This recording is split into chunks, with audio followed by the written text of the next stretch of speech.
Hello, everybody. Konnichiwa. Well, it is great to be here. Thank you so much.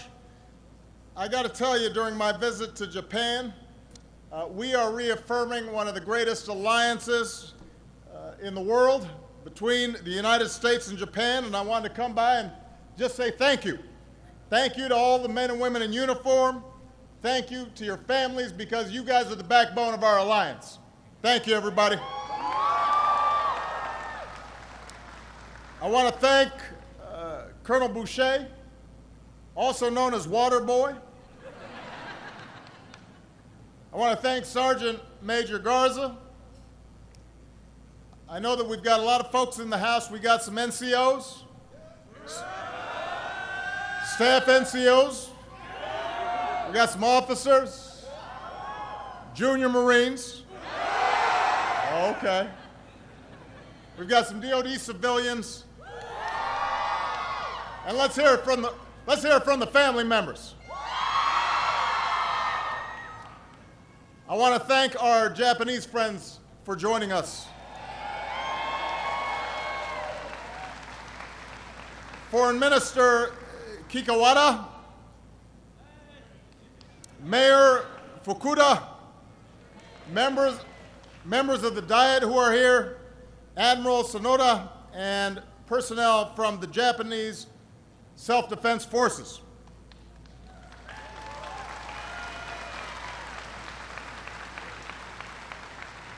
I also want to thank the wonderful people of Iwakuni City.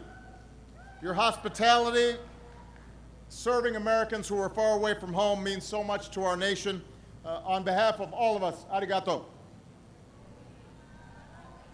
Now, I'm just going to give some very brief remarks because I want to shake as many hands as possible. Although I got to warn you in advance, no selfies, because then I'll be here all day.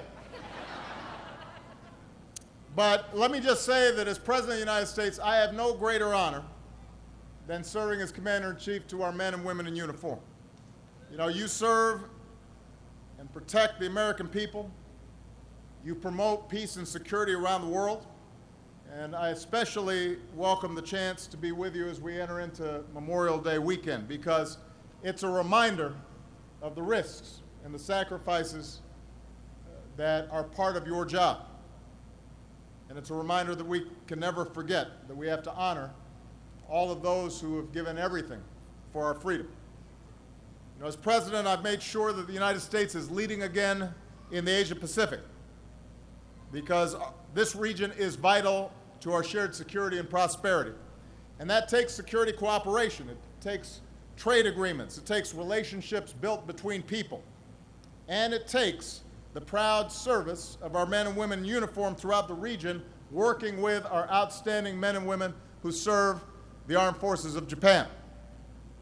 Now, as you know, this afternoon I will visit Hiroshima.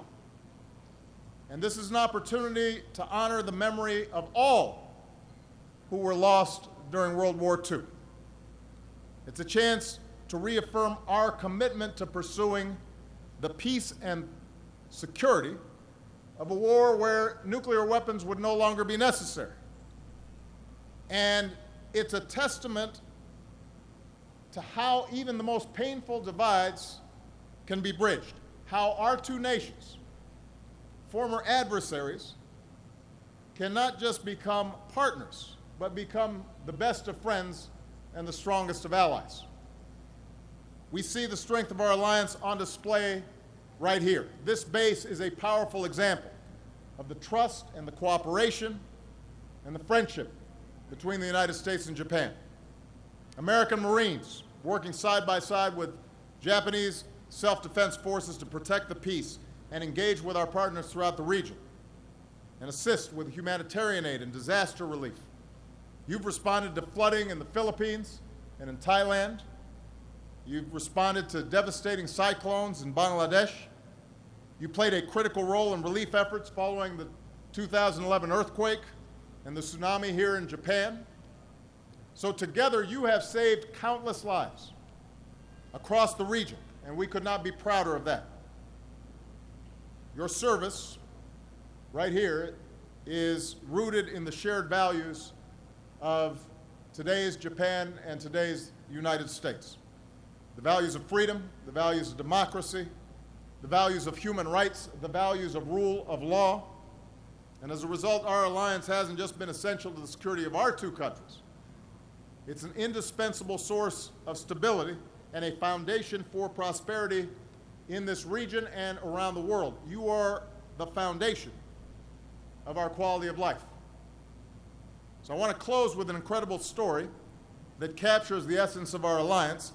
Where's Captain Tessa Snow? Where's Tessa? You're out here somewhere, I know. There she is. Captain Snow is an Osprey pilot, and in the aftermath of the Kumamoto earthquakes last month, she and her squadron flew missions to bring humanitarian aid and supplies to those in need. And one Japanese family was so worried about their house collapsing that they spent several nights outside. Thanks to your efforts, that family and so many others received food and water and the supplies that they needed. And now this family is expecting a baby girl in June. When they heard that Tessa flew the mission that helped save them, they decided to name their baby after Tessa. They want their daughter to grow up with the same qualities that Tessa has: honor and courage and commitment and a willingness to help others. Aren't those the core values of the Marine Corps? Qualities that for generations have defined our men and women in uniform. They're the qualities that represent the very best of our two nations. And because of your service, our shared commitment to human dignity and freedom will endure, and this region will prosper, and we will continue to spread hope wherever we travel. I'm very proud of you. I'm very grateful to our Japanese hosts. I couldn't be prouder of the men and women of the U.S. Armed Forces. God bless all of you. God bless your families. God bless the United States of America. Thank you very much, everybody.